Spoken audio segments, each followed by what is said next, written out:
On this week's episode of the Superhero Show, we'll find out how Sophia Falcone will use her newfound power on the Penguin, if Superman can repair his heart while Lois brings two other hearts together, and if the teen's full last name is Teenager, on Agatha all along.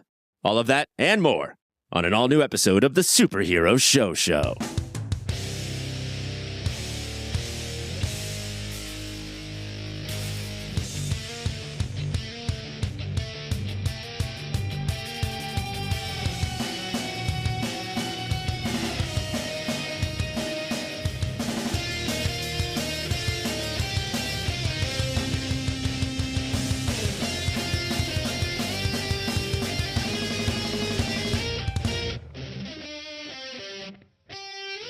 Hello, nerds, and welcome to the Superhero Show, the only podcast on the internet that covers every TV show that is based on a comic book that I feel like talking about tonight. We'll get to them all. I just didn't watch them all.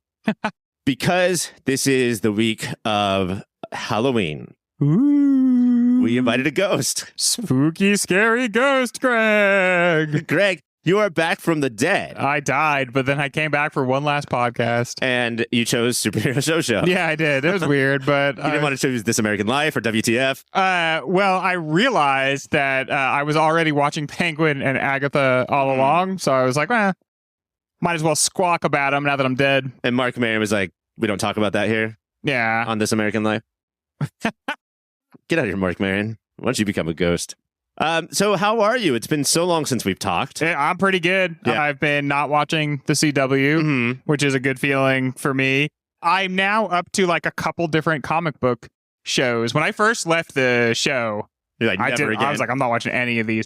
And then over time, I was like, well, okay, I do like The Boys. Or I have some sort of relationship with The Boys. No, I mean, I like it. It's just, it's so in your face. Yeah. But the fact that like America keeps out satirizing it, so it's like, okay, gotta take it up a notch, I guess. But I was watching that. I started watching Invincible, and then obviously You're a Prime guy. I'm a Prime guy. The Boys used to be rough because you didn't really want to say out loud that you liked it. Yeah. Somebody would hear you and say, me too. Yes. And that was probably going to be for the wrong reasons. Yeah. Like, this is probably a Rick and Morty fan. But since the last season made all of those viewers realize that it was satirizing them, I don't know if they watch anymore. I think the end of the previous season, that so many people didn't get the idea that like it was making fun of Homelander and how weird it is that we would like support his homicidal impulses. When they realized people didn't really understand that, they were like, well, time to take this bad boy up to 11. Yeah, and I appreciate that. We're going to add a show called The Boys to the universe of the show The Boys. I think that's brave of them to do that instead of all these other people that are like, well, we do think Trump's bad, but we'll never say it out loud. Now we're afraid to say it because we think maybe he'll use his laser eyes on us.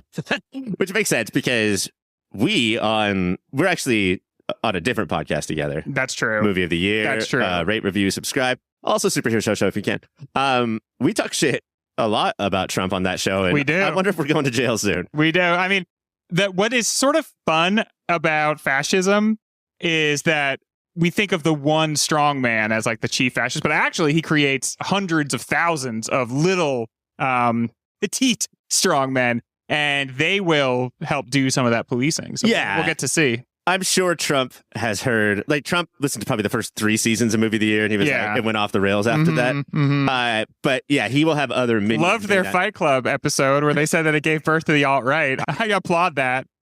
The other thing, too, is that a lot of fascist dictators, before they take over, they'll say, we'll get rid of the immigrants you don't like, and we'll just stop right there, and everything will be happy. Yeah. But it won't be. And then they'll have to come for more people, and it's probably podcasts. Probably podcasters. First they came for the immigrants. And I said a couple things on my podcast. Then they came for the podcasters, and everybody just cheered. And then I said, all hail Trump on my podcast. Greg, we have such an exciting show tonight. Later in the show, we're going to talk about Agatha all along, the couple of episodes of Heartstopper and Superman and Lois. But before that, let's talk about the Penguin. On this week's episode of the Penguin, Oz makes his moves to get his shrooms back by capturing that punk Maroney kid and trading him back to his family. Meanwhile, Sophia decides that the Falcone family is dead, as she will lead under her mother's maiden name, Gigante. Gigante. Taste buds, I ask you this. Did this episode keep up the momentum earned in last week's season best entry? I think so. A lot happened in this, including if you are a fan of Batman, then you probably know the Falcone name. And if you are a super fan, then you have been sitting there looking at Sofia Falcone this entire show being like, why did they not make her Gigante? In the comic books, she is a Mack truck of a woman, and it's so impressive. And it's not even clear that her last name is actually Gigante. It's just like, might just be a nickname. It's like, yeah, it's like almost like a designation. And not an ironic nickname. No, because she is absolutely mammoth. And so I was like, okay, well, they're just going to drop that entirely. But then when she's like, I will claim the Gigante name, Falcones are dead forever. I was pretty excited about that. Is that why they threw in the whole Sophia just starts chowing down anytime she gets awkward? Just grabbing food off of whatever table she's around. Start being Gigante. But no, but I have noticed they've started putting her in huge coats so that she actually, like last episode when she was like trying to hide, she was like in a very slim, form-fitting gown, you may have noticed. But now she starts wearing like big fur coats, big jackets, and it's actually like you see her sort of becoming what she says she's going to be. Which makes sense. It's kind of like if you're around a bear, look really big. And so she's doing that to look more massive to her would-be men.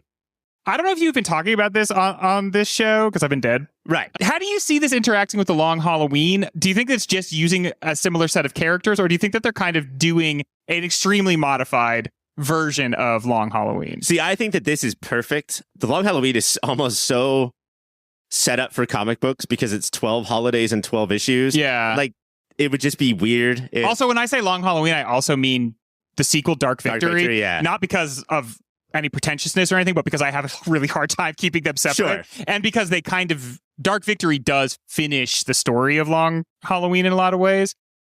It's obviously totally different, but I guess part of why I bring it up is because I feel like it's doing the same foundational thing, which is ushering mobsters off the stage to bring costumed freaks on the stage. So even though it's like a completely different way of handling it with a different set of... I mean, it's the same names, but like, for instance, in Long Halloween, Penguin is an extremely minor character at the very beginning. Like, he's just like, he doesn't really have a role in it. But this seems to be like, by the time we're done with this, it seems like Penguin will not be a gangster anymore, except that he's the supervillain that is also a gangster. But that he'll be much more Penguin-like. I mean, like, for instance, I don't know if you do moments of the week anymore, because again, I've been dead, Ryan. But we do at the end of the segment. But there is a moment of this where you see a true psychopath side to him, and you see that how much he likes it. And there's also a part where he says about his mom, she's what keeps me good. And that's the scariest thing I've ever heard any Batman supervillain say, because he's obviously very bad at this point. And the idea that she keeps him good. So it just feels like pretty soon we're going to get the freakier and freakier versions into this universe. But is that what people want? It's a good question. I do think that I had some questions about why we needed Matt Reeves as Batman at the time. Yeah. Without like a little bit more of a break or something. And it doesn't matter. I can go get my Batman from Cape Crusader. Like, not all Batman for all people. Cape Crusader has a great penguin. Yes, Cape Crusader does. The lady penguin. Oh, I got to bring something up later, but that reminds me. And why is it necessary? And I do think a part of it is that, well, we can't be Christopher Nolan, but Christopher Nolan's was sort of like so dark and gritty. So I guess we're going to be the realist. We're just going to be as real as possible. Batman is going to have... and use that realism as a fulcrum to like really turn the microscope on Batman himself as a figure. Unless there's a show where he doesn't exist at all. Yeah. But then, they're doing that same thing, though, with Penguin, where like there's no trick umbrellas, right? Yeah. Like that's... Will we ever get to the trick umbrellas? I would be surprised. This Riddler that we had in the movie was... just a terrorist, a cyber terrorist, and a black mask. I can't see it going past that. Yeah. And nothing so far in the Penguin has made me think, although I didn't think about this driveway that you're talking about that could lead us up to it, Yeah, I just wonder because like it seems to be in conversation with that storyline. And already the Falcones have been like liquidated and erased, basically. They're not even a name anymore. The Maronis, like, are halfway there, and it feels like by the end of this are going to sort of be like absorbed into the Gigantes. And then you have her, and she's literally a supervillain. She's the Hangman, which I think that this show is going to, I'm wondering if it's going to reveal that she really was the person that killed all those people, because wouldn't that be, and maybe she doesn't know consciously, it's a soap opera basically. And so like, it's like, split personality, whatever. Right. But it would be so fascinating for her to like take up that mantle for real, and for it to be revealed that like, think of how Penguin is with his mom. There's so much about like parents and stuff in this. If she is like killing her dad's mistresses, very Scream, right? Like, then maybe, I don't know, that like, we are getting closer and closer, but I feel like there's this boundary where at some point you're going to have to start making them more supervillain-like. And I wonder if we're going to keep pushing against that boundary, or if they're finally going to cross over it, and if people are going to be happy once they cross over it. Imagine Colin Farrell pulls out an umbrella and he shoots somebody with it, and then he goes, "Wah!" Like, isn't it over? Like, isn't that the end of that entire universe? That makes me think that Owen Wilson should have been the Penguin. Wah. But yeah, I do think that like now I'm really confused as to what we're doing. My issues with the Penguin so far, and I think I've kind of gone up and down with it. Because you said last week was the best episode, so how about this week? Was this a come down for you? A little bit. Yeah. And because you missed the yellow dress. There was no yellow dress or orange jumpsuit. I'm a man of many tastes. I think that what happens between the last episode was nothing super new, right? It was just, 1 hour long flashback biography of this person, but it was focused, and like we knew what we were doing, and there wasn't a lot of like, wait, what storyline are we doing right now, and why is this important? And I don't even know if that's me thinking that, more as the show thinking that, like which angle, or we haven't been to the Penguin in a while, we don't need to be, but we have to be, so let's go back to him. Stuff like that popped up again in this episode more than last week. But I do feel like, especially with the last scene of this one, that it's another one of those things where I would never admit this out loud, but it's maybe binging is better, because all of these feelings would go away once I know that how these chess pieces are being set up. Yeah.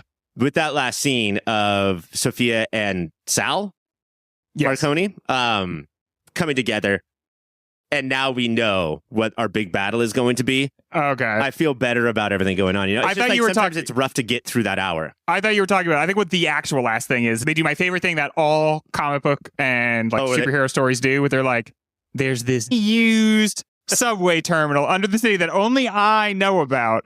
Teenage Mutant Ninja Turtles have the same thing. Yep. Daredevil has the same thing. Spider-Man has the same thing. There's all these empty pockets under the city, which I believe, but that we all have our bases there. I don't know. It seems crowded.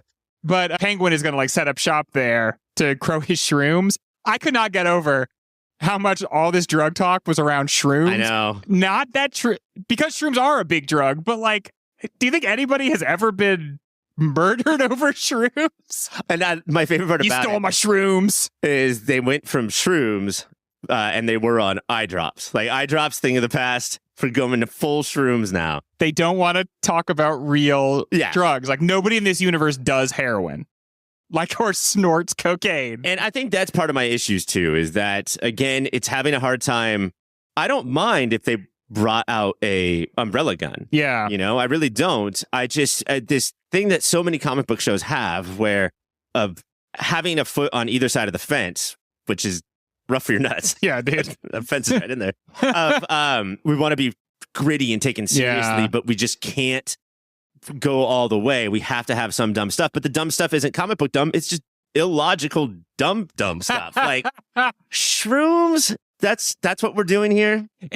I have to say though, to me, I look at like the design of the shrooms, for instance, and I see the comic book emerging from the gritty realism. The comic book or the video game, like they're gonna eat one of those shrooms and grow twice the comic the size. Book, I swear, like we're gonna get a Mad Hatter in this, like, and so I do. The comic book is coming, and maybe it will be in Long Halloween. No, Long Halloween, when Dark Justice ends, the villains liquidate the gangsters. They all go out and they kill every single gangster that's in the city, and then they're done. Maybe that's all it will be, and so you won't have to get fully comic booky, but you're still then going to have like a Mad Hatter, a Mr. Freeze, a Pam Isley, a Poison Ivy. And I love seeing it coming. I know I keep saying this, but I'm just skeptical about when you finally have to transition. Yeah. Specifically with this Penguin character, when he has to go from Tony Soprano to Tony Stark. No, but the Penguin of the second Batman movie. like that. How do you get there? Or the Oz Cobblepot, even like, how do you get him over that hump? We see him do crazy violence and obviously enjoy it, but when does he put the monocle in? Can you fucking imagine a Penguin No Way Home with all of the penguins in one room and we have to watch these disgusting freaks talk to each other? Honestly, I love the idea. Like it seems like there's more variation in the Penguin character than any of the other characters, and I fucking love the Penguin character was obviously one of the best parts of Gotham. I love her in Cape Crusader. She's cool he's cool in the games. Like there's all these different ways in which you could deal with this one character. This is obviously the least Penguin of all the Penguins, but he walks like him. He has used an umbrella. He had a big purple car. Sometimes he's dressed more like him than other times.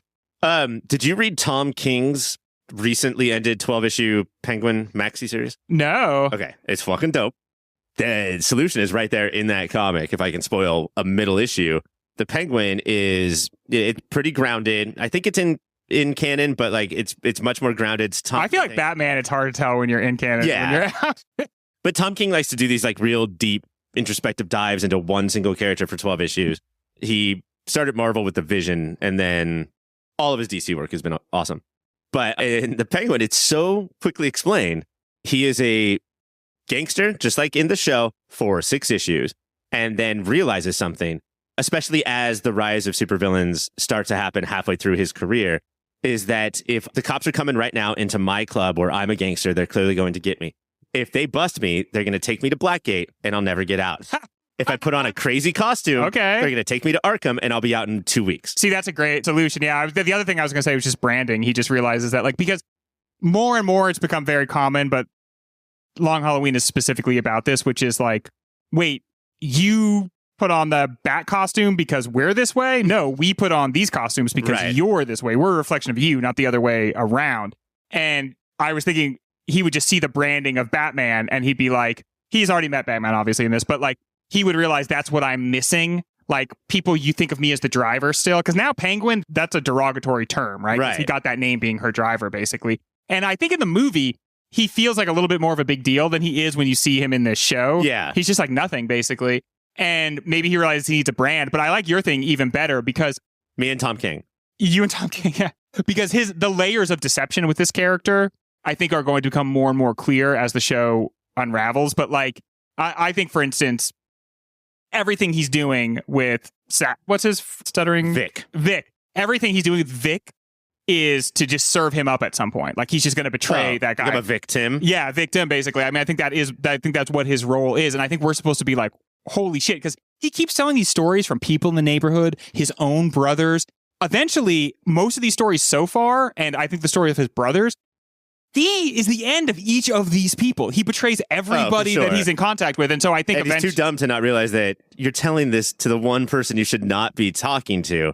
And I think it's such a good example of like how grooming can work, because Vic has ended 3 or 4 episodes like with an escape route. And then the reasons he goes back are not fucking cool. Like, he is now part of a cult that a one-man cult that the Penguin started. Yeah, it's not even like he's exceptionally powerful at this point. It's just like he can't get away from him. And that's the thing.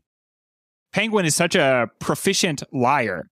Like, I don't think we ever really see the truth in him, you know? I've heard a lot of people talk about Colin Farrell's performance, and he's one of my favorite actors. I think that this, to me, gets a little bit gimmicky at times, right?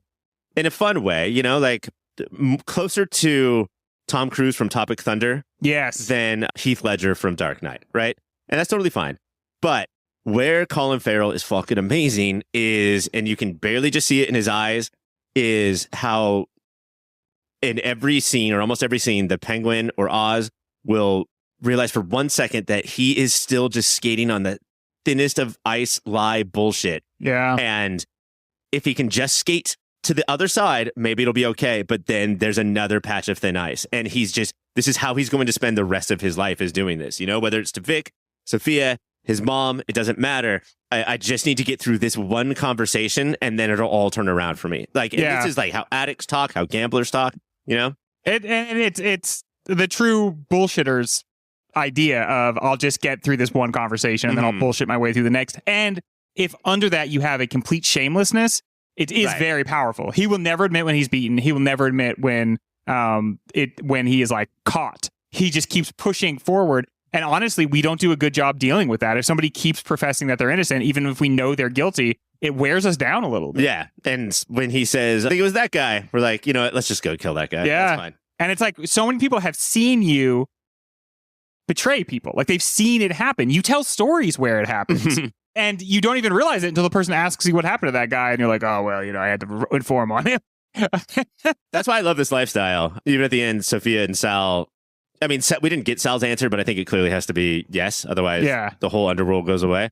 I wouldn't trust either one of these people. I don't want to go into, like, they're both thinking, okay, as soon as we shake hands, I'm now thinking how to take all of their power away. Yeah, and it's weird because they can exist in that world because they understand that that's how it goes. That you shake hands and you say, yeah, we are allies now. And then from that moment forward, you're like, okay, but when we get through this, how am I going to stab this guy in the gut again?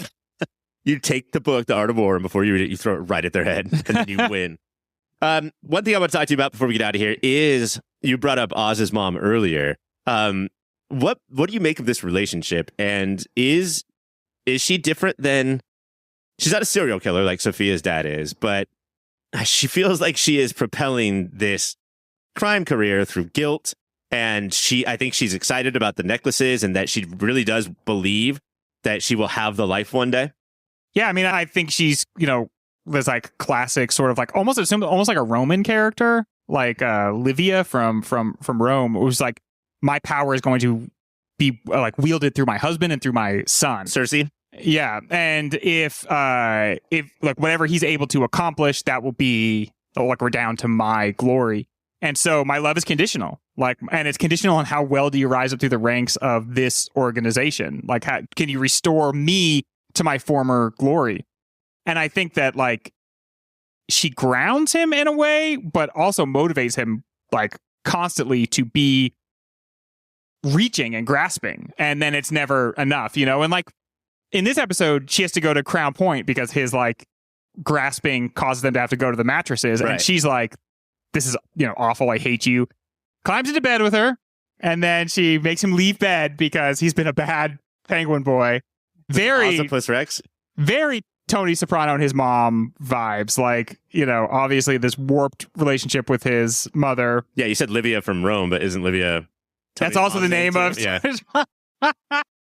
But, so like when eventually in this show, he's going to be free of her one way or another. And that it is going to be interesting to see how he breaks. Is she just another layer of deception for him? Like, is his relationship with her real in the way that he pretends to Vic?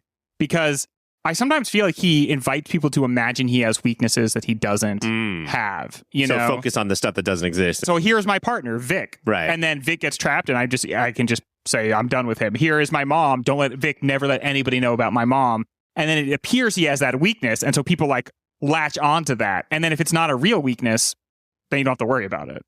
I think in true Livia Soprano, style too, is that she is sending, her son is competent, but not the bravest boy in the box.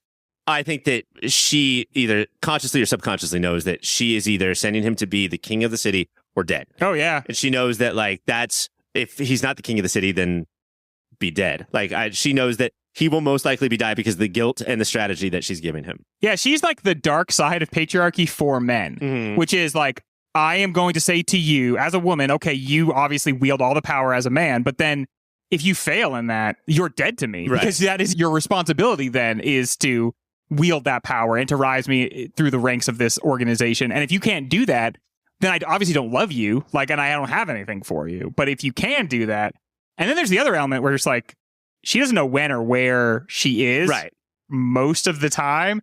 And that is a real wild card in the whole situation, like, because you don't know what she's going to say to Vic. She mistakes Vic. At first, it seems like for the penguin, but then it's clearly for one of his other brothers, or for one of his brothers.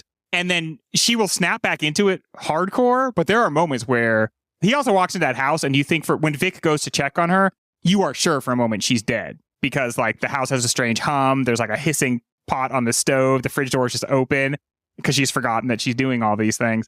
But like the sort of wild card element of, what is she going to do? And what is she going to remember? And at what key moment is she going to like have a break? hangs over the show in an interesting way. This is also the episode where Oz's main squeeze Yes. kind of dumps him and says, I'm doing this for your own good. In the same way, too, which is like, when you manifest your power again, I will reunite with you because it is your job to have that power. But when you are circling the drain, you begin looking for people to sacrifice. And I saw you do it to me, and I got very scared. So when you are back, I will be back with you. And this isn't a betrayal. I'm just saying, you don't need me right now. I can't help you. I'm not interested in you. When you have the power, I will see you then. I still took hers to be a little bit less selfish and a little bit more protective of her girls because Penguin is going to get them killed. Oh, yeah. But it is still like once she, and I can't remember her name, but once she's gone and once his mom is gone, but dead is what I assume very soon, that's no holds barred Penguin. Like that's what I think. Yeah. That's when he's off the leash, off the chain. And you see the version that we know of the Penguin like waking up. Right. I think this episode Waking up. It's very clear that like he is barely not giving into his darkest impulses. And that's like, it's interesting to watch a guy who is a serial killer, but doesn't just kill. He uses that as like a way to advance through something. But yeah, especially in these times, it is interesting to watch this character become in charge. We have to get to moments of the week. Did you have one? Yes. So he's like delivering the Maroney boy back to his mom. Shit. And the guy is covered in some sort of liquid. And then as the kid is making his way back to his mom, Penguin busts out a gun because he's going to gun them both down. And then the Maroneys also were going to betray the Penguin. So as soon as they have the son, like exactly what we were talking about, right? Like as soon as you have a deal, but as soon as that deal is reached, you start fighting again. And then he lights them on fire. And they burn super quickly to me, but that's okay. I wasn't looking for more of that. It was a full Dalzim burst of flame, and then those bodies are... Yeah, they just like a lot of screaming, too much screaming, I thought. Very intense, but the worst / most powerful part is he's like looking, and then he's just like, I love this. This is great. This is a cool thing I did. I'm very proud of myself right now. Vic is gonna love this. And then also his follow-up of calling Sal and being like, oh, you call your wife. Just ask her how she's doing. Yeah, dude. I'm cooked. Bad words. Bad word to choose. I'm going to go with something that didn't happen in the show, but in prepping for the show, I found out that the character that plays Oz's main squeeze, I think she's the madam of that brothel or whatever. Her last name is Carlo, which is also Clayface's last name. And I don't know if they're going to do a Cape Crusader thing of gender switch a villain, but does Oz lead her to some factory that he shouldn't have, and she falls in a vat of something she shouldn't have? It's so fun, like especially in Batman. So many Batman stories are like also kind of Batman origin stories for whatever reason, but charting people's names and being like, okay, that guy's Dent. Okay, that lady is Carlo.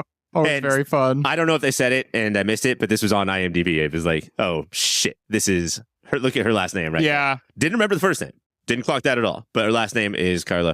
We're going to take a break, but before we do that, Greg, you said that you are starting a new website. I did say that. And I just wanted you to pitch it to everybody right now. It is a website that you can go on to see whether or not Greg is currently alive or dead. It's gregaliveordead.com. So it's like location finder, but just for whether or not I'm on the material plane or not, whether or not I'm here. If you're not, can we see where you are? Yeah, I will tell you if I'm in the halls of Valhalla, the halls. If I'm on the ethereal plane, if I'm in the afterworld from Beetlejuice, or if I am in the Coco. The four afterlives. The afterlives. The classically four afterlives.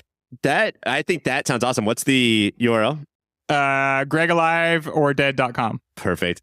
Unfortunately, it doesn't work. Well, I have an idea for you. If you cannot get your incredibly powered website to work, maybe you should go to cybersprout.org. Their design experts are well-versed in digital strategy and elegant design, combining the two masterfully.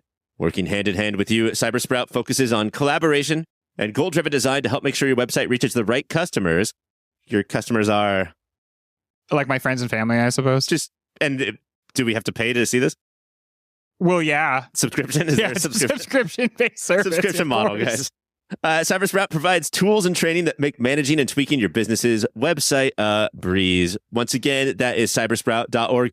When we come back, the rest of the shows. Welcome to the Pull List, where we discuss every other show, most of them at least. You have to at least say most of them. It's at least 51% of the shows that came out this week. First up is Superman and Lois. Greg, on this week's episode of Superman and Lois, the Lanes are trying to get back to normal until Lois offers their barn to Kyle and Chrissy for their wedding.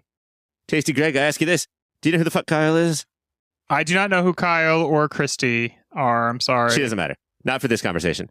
She owns the Smallville paper. Lois got a job there after they left Metropolis. But Kyle is the guy who, when the show started, he was married with a family, but came after Superman or Clark. He took his arm, put it behind him, and then slammed him onto a counter. Superman did that to him. Oh. And you can imagine what that would be like if Superman did that to you. I'll do it later to you so you can fully see. But for years, Kyle has been our favorite character. He owns 7 barbecues and grills constantly in his backyard. He will barbecue with a guitar strapped to his body while doing it. Just like the ultimate dad you thought you wanted when you were a kid, but it turns out is actually the worst kind of dad to have. We got some incredible Kyle moments. He found out that the Kents were going to basically give them their house and pay for the wedding, but they found out that Clark was going to use indoor grills instead of outdoor, so he almost just walked out of the wedding. The DJ starts playing dance music, and he asks, do you have any real music? And he says, what do you mean? And then he says, like Blink-182. Oh, okay. Or 311. Wow. Yeah. And he wore a bolo tie to his wedding. Nice. Yeah. Classy. The important thing, though, is that there's no, like, if 2 main characters are about to get married and then they don't, that's because they want the show to keep that, energy. When 2 supporting characters don't get married, like it would happen in this, they didn't at the end. It's just because of the grill situation? No, it's just the bride ran out. Wow. So why would you marry Kyle, dude? Yeah, I don't know. Yeah. Superman and Lois is on days on the CW. Next up is Heartstopper. On the 6th and 7th episodes of Heartstopper, Elle is asked to be interviewed about her art, but in reality, she's just asked questions to defend all trans people. Ugh. Charlie tells Nick he's ready to get it on, and Nick thinks he's ready too. The problem, of course, is where do 2 16-year-old boys find a place to do it? Taste Buds, I ask you this. Where do you think is the best place to have sex with a 16-year-old? I guess I would say in my own 16th year. Okay. Yeah, that would probably be the most appropriate. Are any of the afterlives, did they take place there? No. But let's see, if 2 16-year-old dudes, this is tough. This is a classic issue, right? Which is like, where do teens have sex? And is it terrible to say that, like, we should be giving them a zone? Like, so the parents who were like, if you're going to drink, you might as well drink here. Don't do that. But like, if you're, these are 2 young guys that are in like a pretty committed relationship, right? This is season 3 of this show. Yeah. They got together like episode 1 of season 1. I think they said 10 months. Yeah. I don't know. Like, have you ever been driving late at night and you see a car parked on the road for like, there's no hazard lights on. It's just parked there. That's where they are. That's full of teenagers. It's not fun to think about, obviously, but like, we know teens want to do this and they're going to find a way. We have to figure something out where like we can know without knowing, where it's like, I'm going to like yell down from like when I'm coming down the hall, I'm just gonna be like, all right, here I come to knock on your door. Like, so we don't have to actually say have sex in this room, you 2 now. But like, I do think you have to like give them a space. Don't make this the part you put on Instagram. Mike, did you hear that? And producer Dave, of course. It's hard because there's an incredible conversation in this episode where Charlie's mom has been sort of played to be the bad guy, but in a really natural, organic way. He just got out of rehab it's probably not called rehab, but like an eating disorder. Oh, wow. And she's very concerned about that. This is Teenager, yes. Yeah. This is Billy Lumpkin. Wiccan. This is Wiccan.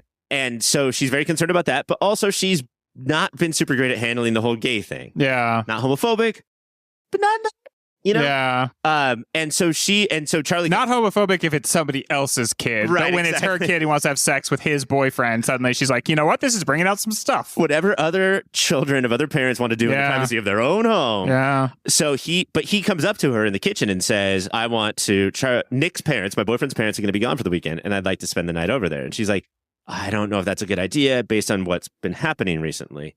He freaks out. The sister freaks out. And I got to say, watching this as a older gentleman, now with a kid, maybe she could have handled it a little bit better, but I don't want to be like, hey, you're 16. Let me allow you to go.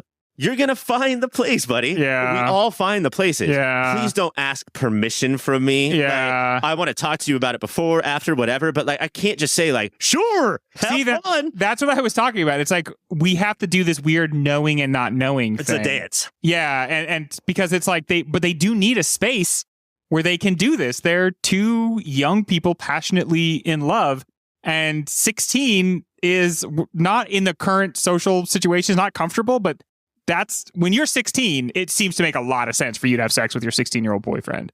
And yeah, when he comes right up to you and is like, so when you see me leave later, that's me going over to my boyfriend's house. That duffel bag packed with condoms, which you should be proud about. But I think I don't know. I don't have a kid, so it's very different. Like, but there has to be some grace for like, okay, have a good time. Like, I don't know, some way of knowing and still not knowing. Also, I know that the show makes her be out to be wrong, but like, you did just get out of this hospital, you know? Well, like, that's the thing. Like, you're not really supposed to come out of any situation like that and be in a relationship. And this is part of why. right. And like, sex changes your relationship with your own body. And that can be like, if I'm the mom in that situation, I'm like, he's going to be looking at himself naked differently than he has been. And what's that going to mean? Right? Like, how is he going to feel as a sexual being with this issue? And he's so young and he's only had 10 months out, which is a long time when you're a kid, but not that long. Oh, it's a lifetime. I mean, like, that's the thing about being 16 is that if you're in a 10-month relationship, that's so much of your life. Yeah. You know, if we're in a 10-month relationship, it's like, it doesn't affect us that much. And so that's what you can see this mom struggling to come to terms with is the other thing too. And I've never had a kid that was 16, but I was one. I was a 16-year-old. And with parents talking to 16-year-olds, especially kids that are rebelling, whether it's hardcore or just on the fringes, every conversation in your head is like, this could be the last one I have with them for the next 5-6 years. Yeah. You know, like that's right at the point where like you say the wrong thing or they take something like if a conversation goes poorly, what happens to our relationship? Yeah. So the eating disorder thing does complicate it because for almost every other part of the issue, you could say to yourself, well, what's really the worst that can happen besides your own personal pearl clutching about your little boy having sex? But the complicating factor of, okay, now he's going to see himself a little bit differently and he's got this other issue, which back in season 1, I don't know if they even talked about that or not, but like you could see it in that character, very thin, you know, very svelte and very confused and trying to put everything together. Being a parent is not for wimps, dude. This is not a coward's profession. And having a toddler's fine because you say the wrong thing 20 times in a row. They bounce back, but that's not true. Don't say the wrong thing 20 times in a row. But yeah, it's really good. Like, it's not harrowing. But it's not soapy. You know, it's really, I just love how it just plays the middle ground the entire time. Yeah. And at least the episodes I saw of season 1, like, you are so bracing all the time. Yeah. And instead of punishing you, it rewards you for enjoying these two young guys. Like, thanks for hanging in there. Thanks for understanding. Yeah. Here's some love and some animated leaps that they do. Instead of like all of a sudden just like, and then tragedy strikes. Yeah. The gay people suffer again. Well, that makes me then want to get to the Elle conversation where she is an artist and she's asked to be on a radio show and she's brought in and she's like so stoked to talk about her art and what she cares about. Yeah. And it's the radio host immediately is like, I'm an ally, of course. But we had people on here. Allies are so scary. Because we support both sides that say that transgender people aren't people or transgender people with the bathroom thing. How do all transgender people feel about that? She's like, well, I am fucking 16 years old. 16. I am an artist that was brought here under like false pretenses. She gets about 2 questions in and the people, her parents and her boyfriend in the studio are like, pull her, like, she's like, no, I can do one more question. And then she runs out. Like, fucking allies, man. It's so hard. I mean, that's rough. But yeah, ally has become one of those words like a good guy. Or patriot. Yeah, where you hear it and you're like, oh, I know that that's supposed to mean something else, but it actually gives me the ick. Heartstopper is on Netflix. I think we're doing the finale next week, so tune in for that. The season 3 finale. Finally, Agatha All Along. On this week's episode of Agatha All Along, we get Lilia's challenge. Trial? We get Lilia's trial. As the 4 witches end up in a castle tower dressed as Maleficent. I'm going with Maleficent, Glinda, Ephaba, and that old bitch from Snow White. Yeah, that's fine. I think Lilia is supposed to be the fairy godmother from which one? Cinderella. But aside from being another episode about another escape room, we find out that Lilia spent a lot of her life time jumping through time and living the moments out of order. Taste Buds, ask you this. How did the episode handle that jagged little structure? I loved the structure of this episode. The promise of her has been from the very first episode or I guess the second episode, that you're going to get to figure out what all her weird non sequiturs are. And when that starts paying off, I thought it paid off hugely. Like, that's the kind of thing that you either bring home or don't. And maybe the series hangs on whether or not you manage to do that.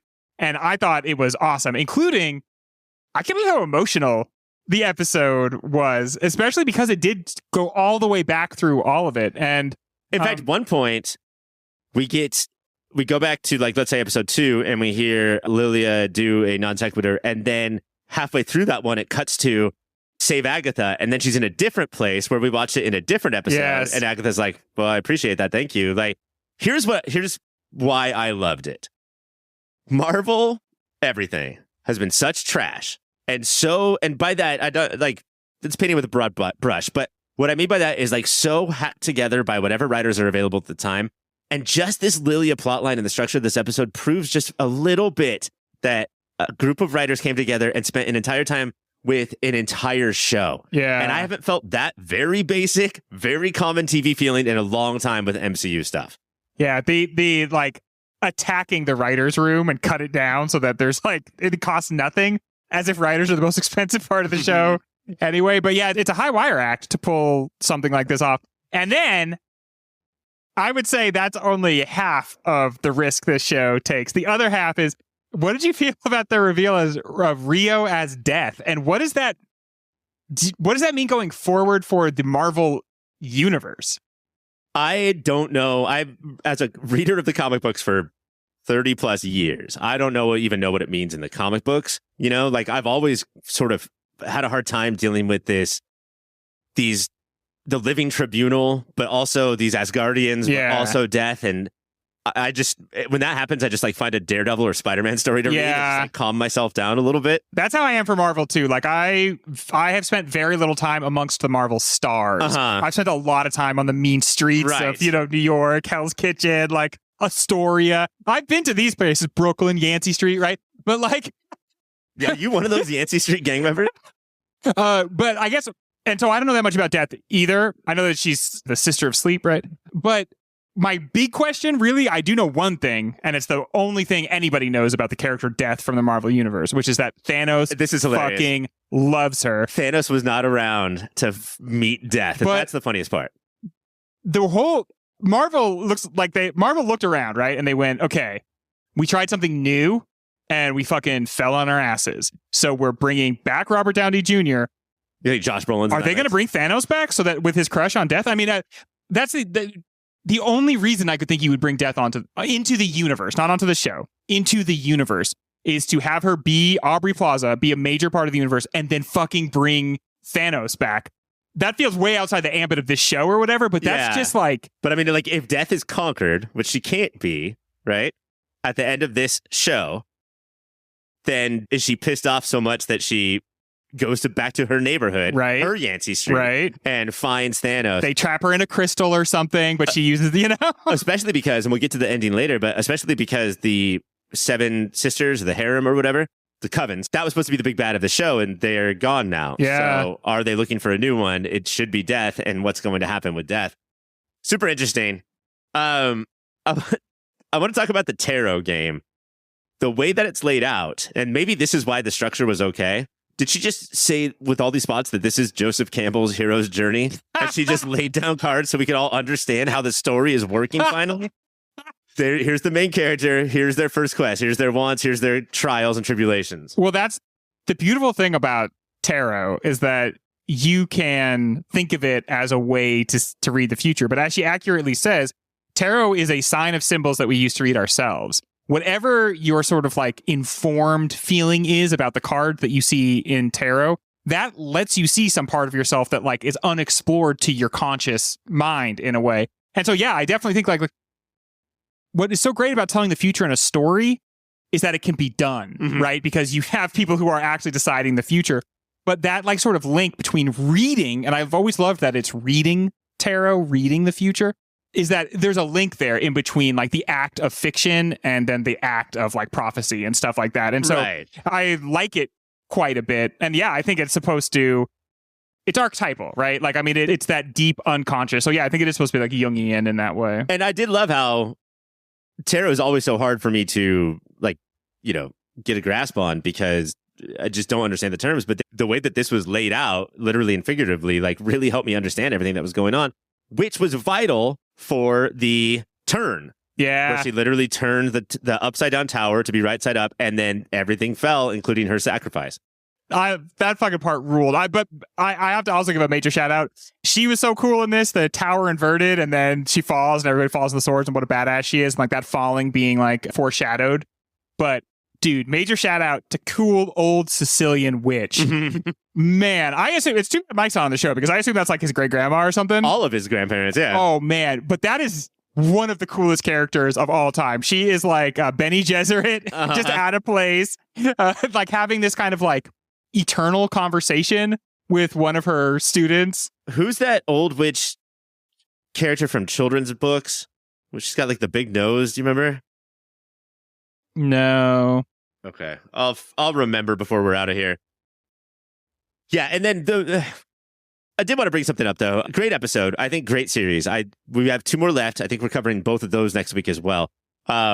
Wait, is it like they're both being released? Double whammy next week. Holy cow! For Halloween. You can't imagine how bonkers that's going to be around my place. Like the show, my wife and I watched the first 3 episodes, and then her best friend came to visit us, and we watched those 3 episodes that we had just watched. We watched them again with her friend, and it like held up. Actually, the first episode's so much better when you fully understand what's going on. Yeah, you see it from the beginning. But yeah, like all those Lilia moments. All of those moments. But damn, like double episode next week. Whew, very exciting. Well, I think it comes out on Halloween. On Halloween, on All Hallows Eve. The end credit song was "If I Could Save Time in a Bottle." Isn't that owned by a different Marvel scene? That's when, in the Fox series, when Quicksilver. Oh, wow. There's so much conversation between specifically Quicksilver and this universe, though, that I would honestly think... It's on purpose? Yeah, that it's some sort of like shout out to it or I don't think you could forget. I don't think that... It has to be on purpose because I think that's the most iconic music moment of Marvel And he was movies. just on a couple... Like last 2 week. episodes ago. Yeah. Any moments of the week that you want to bring up? Anything we didn't talk about?